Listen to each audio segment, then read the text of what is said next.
Dans cette nouvelle révélation, il est affirmé que Samuel Eto'o, ancien président de la FECAFOOT, Fédération camerounaise de football, sera convoqué devant le tribunal criminel spécial, TCS, pour répondre de détournement de fonds.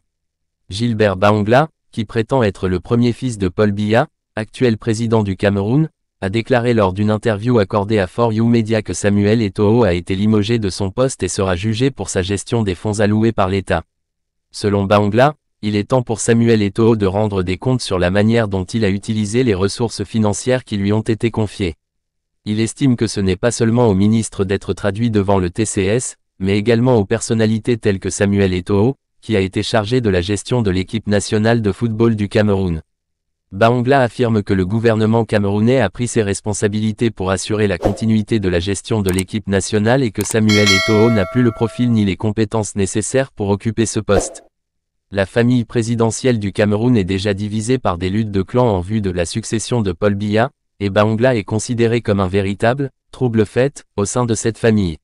Sa simple existence semble perturber les plans de Chantal et Franck Biya, mais il préfère éviter tout conflit de légitimité avec Franck Biya, qu'il considère comme son petit frère et successeur potentiel du président.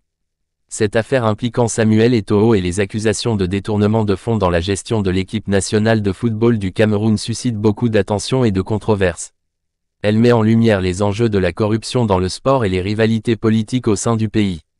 L'avenir de Samuel Eto'o et son rôle dans le football camerounais reste incertain, mais cette affaire soulève des questions importantes sur la transparence et la responsabilité dans la gestion des ressources publiques. Si Samuel Eto'o est reconnu coupable de détournement de fonds, il pourrait faire face à différentes conséquences juridiques et personnelles. Voici quelques-unes des conséquences possibles.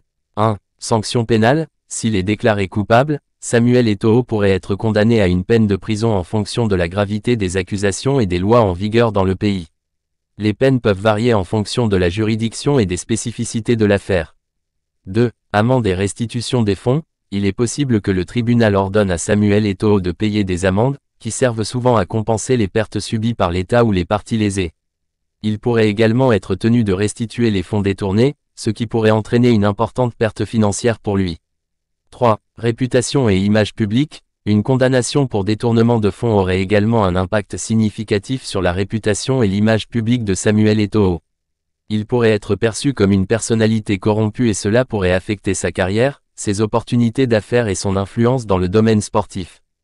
4. Interdiction professionnelle. En cas de condamnation, Samuel Eto'o pourrait faire face à des restrictions professionnelles, notamment l'interdiction d'occuper certains postes dans le domaine du football ou d'autres secteurs liés aux activités économiques.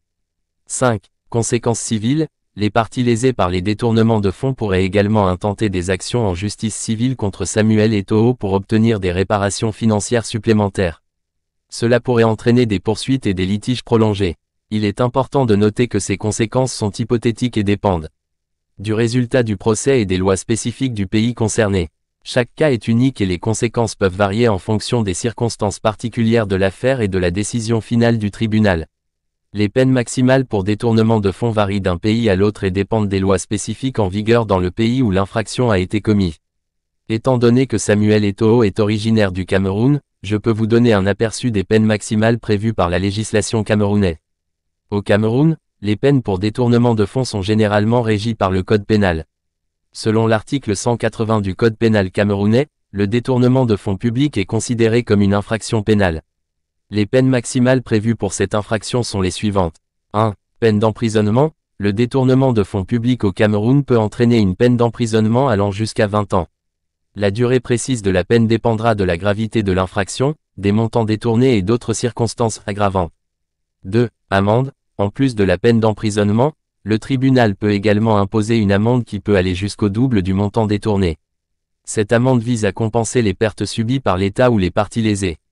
Il est important de noter que les peines maximales prévues par la loi peuvent varier en fonction des circonstances spécifiques de chaque affaire, de la décision du tribunal et de l'appréciation des juges. Les juges peuvent prendre en compte divers facteurs, tels que l'ampleur du détournement, les conséquences pour la société et la coopération de l'accusé lors de la détermination de la peine finale. Il est recommandé de consulter les lois et les codes juridiques les plus récents du pays concerné pour obtenir des informations précises et à jour sur les peines maximales pour détournement de fonds.